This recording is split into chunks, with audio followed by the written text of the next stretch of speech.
Saya nggak berandai-andai, tapi seandainya Rizal Ramli, ya kan, jadi pemimpin di Indonesia, satu hari pertama jadi presiden, saya akan hapuskan undang-undang Omnibus Law.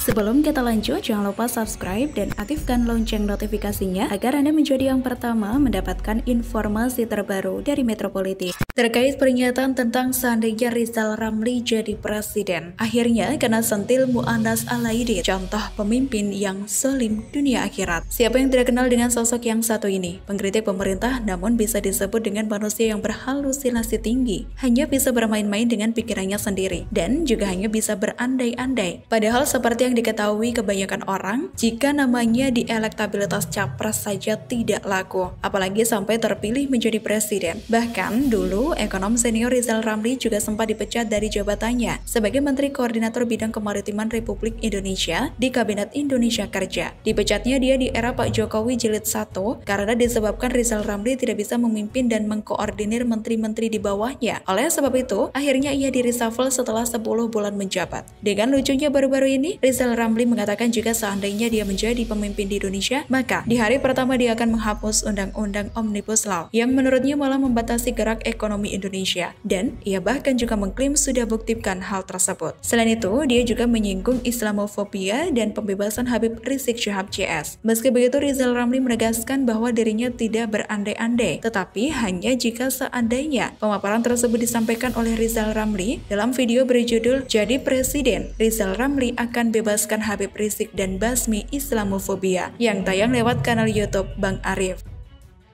Saya nggak berandai-andai, tapi seandainya Rizal Ramli, ya kan, jadi pemimpin di Indonesia, satu hari pertama jadi presiden, saya akan hapuskan Undang-Undang Omnibus Law.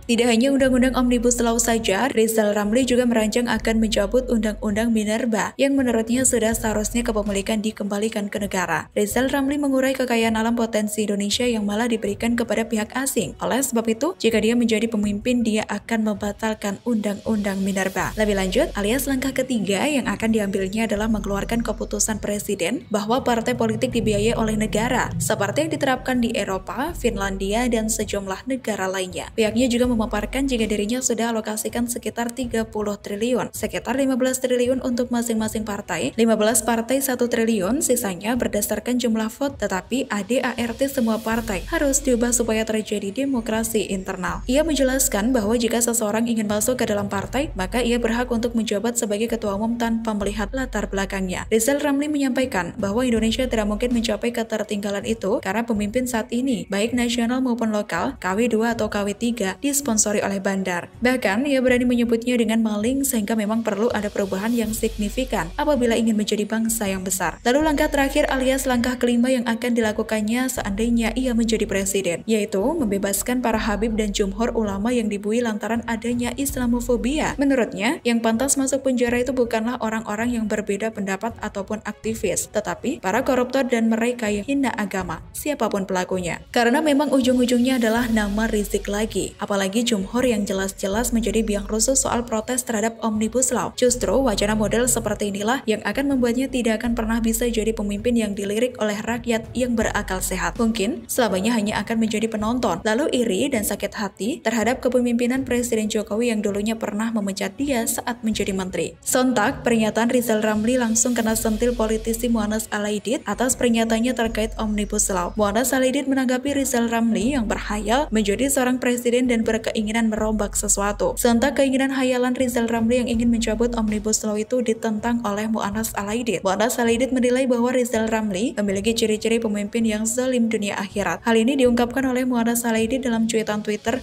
@muannas_alaidid pada Jumat 23 April 2021 kemarin. Kezaliman cara berpikir Rizal Ramli karena adanya niat dalam mengintervensi masalah hukum. Karena hayalan Rizal Ramli lainnya ingin membebaskan Habib dan jumhur yang tengah dalam proses hukum. Menurut Mu'annas Al-Aidid, orang-orang yang terjerat masalah hukum itu adalah koridor masalah hukum mandiri. Akan tetapi, impian Rizal Ramli menjadi presiden hanya untuk mempengaruhi keputusan hukum dengan kekuasaan yang dimiliki. Semoga informasi ini bermanfaat. Silahkan tinggalkan komentar Anda. Jangan lupa like, share, dan subscribe.